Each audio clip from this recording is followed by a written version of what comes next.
Grace and peace be with you on this day.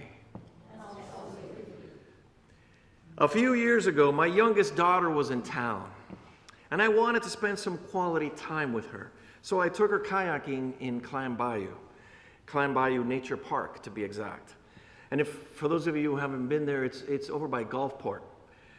And it provides a unique experience for people who want to kayak because it's got so many mangroves. And the mangroves are actually rather large and untamed. And there's a lot of mangrove tunnels through there. Unlike the mangroves of Wheaton Island, those mangroves are actually maintained by Boy Scouts or some good-natured people. These in Clam Bayou they're actually a bit wild. But once you get inside these mangroves with your kayak, it almost feels like you're inside a wooded cathedral. And instead of there being a choir, there's the call of birds. And then instead of there being ushers and greeters, there's actually little black crabs on the branches moving as you kayak along the way. And quite frankly, what I most enjoyed about it was the absence of city sounds. It was simply delightful to just be in this bubble, this protected zone, where you almost feel like you're in harmony with nature if it weren't for all the crabs.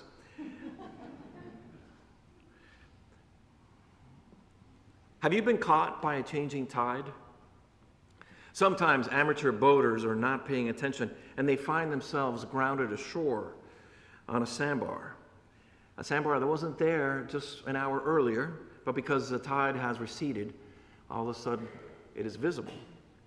Here in our little peninsula, the tide is very pronounced, and every person on a boat better pay attention. It's common for us to see grounded boats out in Boca Ciega Bay and on other intercoastal waters. And every time I drive by one or I see one from a distance, I feel bad for those boaters who are stuck, and they're desperately trying their best to nudge a vessel into moving waters.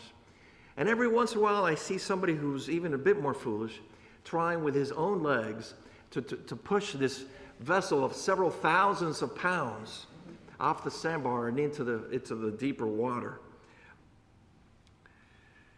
And even though the waters are the direct cause of their misfortune, I have yet to see a boater blame the tide for their predicament, or I have yet to see a boater shake an angry fist at those rising and falling waters. No, if there's any anger, it's with themselves, because they know that they should have been ready. They should have been prepared. When I was in Clam Bayou, kayaking with my youngest daughter, we were moving from mangrove to mangrove. And at one point, we saw up ahead an opening of a large mangrove island. And we found this opening almost to be like an invitation, saying, come on in and explore the tunnels within my mangrove. And so we did. And I have to tell you, just like I said before, it was almost like being in church. We couldn't stop admiring the beauty all around us and above us. We saw herons, ospreys, storks, egrets, and more. We marveled at how the branches were intertwined, providing a canopy of shade on such a hot day. It was really a very beautiful experience. A few weeks ago, I read an article titled "The Rising Tide of Fascism," and it's about the historical presence of fascist ideologies in our nation. And with every page, I thought how the author was right on point, correctly describing fascism throughout the history of our nation, and how currently there is this rising tide of this concerning ideology. But somehow, as I was reading the author, I couldn't stop but think that he was on a wrong course of action. He was akin to a marooned sailor who cursed angrily at the sea. Now, I have to say I'm no expert. I'm not really quite sure what's the best approach to undo this ideology of fascism. But I know that getting in people's faces and accusing them of being a fascist is actually not very helpful. So my daughter and I are on this mangrove in Clam Bayou, intently appreciating the beauty above and noticing the waters rising beneath us. But we paid no mind to it. We just kept on moving through the mangrove. And then the day was getting late, and it was time to leave. But when we tried to leave, our opening, what would be now our exit, it was no longer there. I thought it was there. It was just right above this turn, or maybe it was on the other side after we go around this thing. And then I realized that all the mangroves look alike. And so we're going round and round through the maze of tunnels in this mangrove and saying the opening's got to be around here somewhere. But we couldn't find it. We could not find it. And finally we realized it's not that we were lost. It's just that the exit had been closed. The exit was closed by the rising waters. The tide had changed, and we were caught inside the mangrove. Now, the metaphor is obvious. Think about the waters of our life and how we might get caught in the change of tides. Think about the national trends and issues, which are way much bigger than any one person could ever handle on their own, sometimes way much bigger than any church could handle on its own. Black Lives Matter, cryptocurrency, women's rights, climate change, fascism, communism, economic recessions, a war in Ukraine, transgender rights, and legislations that we don't agree with. Now, we can get angry at all these issues and wave our fist at them. We can complain about how things have changed and how they're not what they used to be. But at the end of the day, those issues aren't going away. They will all still be there, and our anger, our shaking of a fist to them, doesn't really quite do any good. Now, the tide can also change in our homes and in our workplace. It's the favorite subject of many a novel, and you may have read a few where the central character who somehow or another not paying attention to the changing tides, and they find themselves caught in a sandbar of resentment. Whether it might be a man who doesn't pay enough attention to his spouse, or a coworker who doesn't realize how the workplace has changed. Society is full of stories of people who get caught in these waters of life and waters that are moving right under their feet. And somehow or another, they don't know how to respond. But what are we to do? If we're not powerful enough to change the tide, if we can't stop the waters of life from moving, what can we do? Learn to move with the tide. It all begins with raising our awareness levels of what is happening around us and to us. Learn to move with the tide. It all continues with our raising of awareness levels of how the people around us are speaking and dialoguing and feeling. Learn how to move with the tide and become aware of the environment and the culture that is promoting this tide. Learn to move with the tide. Well, there's something about Climb Bayou that I learned, and that is that Verizon doesn't have good reception there. We tried calling and texting for help, and neither one of our phones were any good. And I had an iPhone, and my daughter had just one of the other ones, a Samsung. And we're thinking, well, either one should be able to pick up a signal, and it was useless. In our paddling, going round and round, we came across an elevated concrete walkway for people who are on foot, for those people who want to do bird watching and maybe possibly have a picnic but still remain on their feet. And knowing that the sun was going to go down in about an hour or so, I realized that this walkway was our only hope. So we paddled all around it, up and down it, looking for a spot that might be just a little bit lower, that I might be able to stand on it and reach and be able to get my hands on there so I could climb up. And I was doing my best to not show how frazzled I was becoming. I was doing my best to remain calm and not show any fear because I didn't want my daughter to lose hope. But in my heart, I have to tell you that I was fearful.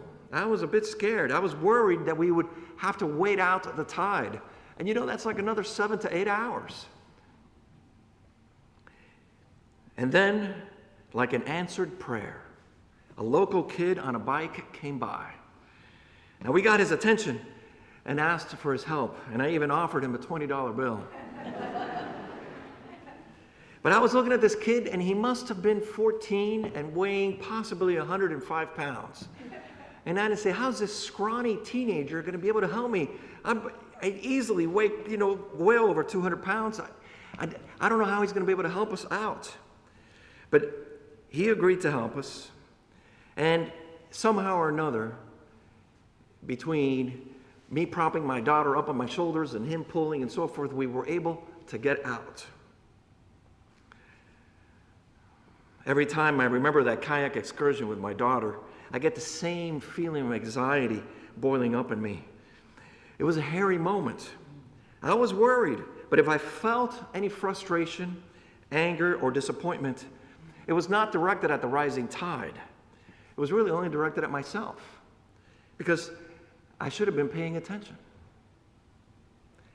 And so here's the question: how good are we at paying attention?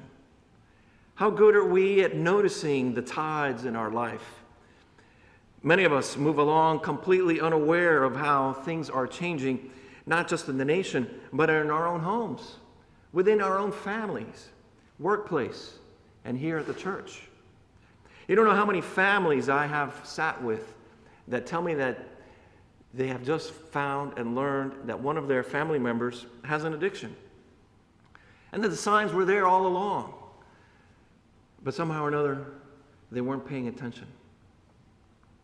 How many families I have sat with that have an estranged loved one, and they haven't spoken to that person in over years. And as they look back now, they could see how it is that things got so bad, and they recognize how they contributed to the separation. And now they feel that it's too late. And just only a prayer could help. Sometimes we think that we have a good handle on our own lives and our own economic situation. But are we aware of the other forces in life? Are we paying attention to relationships? Are we paying attention to the changing tides of people's affections? Do we know why people do what they do? And do we know why we respond the way that we do? And then, of course, there's God. Are we aware of God at all moments, especially when we most need to be holding on to the Spirit of God? Some of us are angry with God, and still some others are indifferent. For some people, Jesus is just a character in the story, and for some of us, Jesus is very real. The question is, do we make room for the Spirit in our daily living? Do we take God for granted, or are we looking for the signs that the Spirit is placing before us, telling us about the rising tides and what we should do? As my daughter and I walked out of Climb Bayou, exhausted from the adventure, I reached over and I held her hand, and she smiled at me. And I had to confess to her that at a certain moment, I was actually rather scared. Several moments right before the young man passed by. And she had the nerve to tell me that she wasn't. And I said to her, "Really? Really? Not even just a little bit?" And she said, "No. I actually thought it would be rather cool to spend the night in the bayou." Spoken like a young person who's never had to get up in the middle of the night to pee.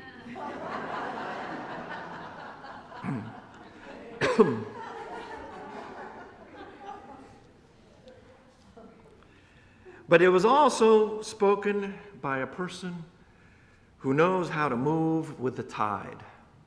And if there's something about my daughter, is that she is one of those people that really just doesn't know how to flow with what's in front of her. Are we moving with the tide, or are we fighting it? How many of us are scared? How many of us feel like we might get trapped and marooned? I have to tell you, just recently I felt that way. Just recently I was feeling that there just might not be a way out. But then I remembered these words of Jesus: "Do not let your hearts be troubled." And I hold on to those words. because they mean quite a bit. It's not just fluff. It's not just there to fill in a verse or two. It's passages like this that I think that Jesus is speaking directly to me. It's at times like this that I could feel that I'm right there on the ground listening to Jesus, and he is talking directly at me, saying, believe in God and believe also in me. For I am the way, the truth, and the life. Words that remind me that maybe it's not my way. Maybe it's not my truth. But it's got to be some give and take for us to consider that the way and the truth and life is that belongs to that who created us, to that Holy One who placed us here. So Jesus is speaking to us, and he's telling us to believe in the risen Christ, to pay attention. The tide is changing, but let's have faith. Hang in there. Things are changing, but do not lose hope. You never know who might lend us a hand. And that person may not seem like he or she is capable. That person might look like they're unqualified and unfit, not having enough weight and gravitas to hold on to your burden. But it might be exactly what you need. It might be just enough to pull you out. It might be the hand of God that was sent to you. For those of us who don't feel like we're stranded by the changing of tides, for those of us who feel like we are standing on firm ground, thank you very much. Well, God is calling us to extend a hand to each other, to help our neighbors move from the sandbars of resentment and anger and back to the flowing waters. God is calling us to be a community and to do this together. And every once in a while, we think we could do it alone. Every once in a while, we think we can go at it by ourselves. But when the tide is rising, it raises all boats. And every single individual is affected by it. And so we must be there. We must be there for each other. We must be there to help each other to enjoy those waters and to get to the other side, where we know the Spirit of God abides and where we might find the words of Jesus, I am the way, the truth, and the life. Amen.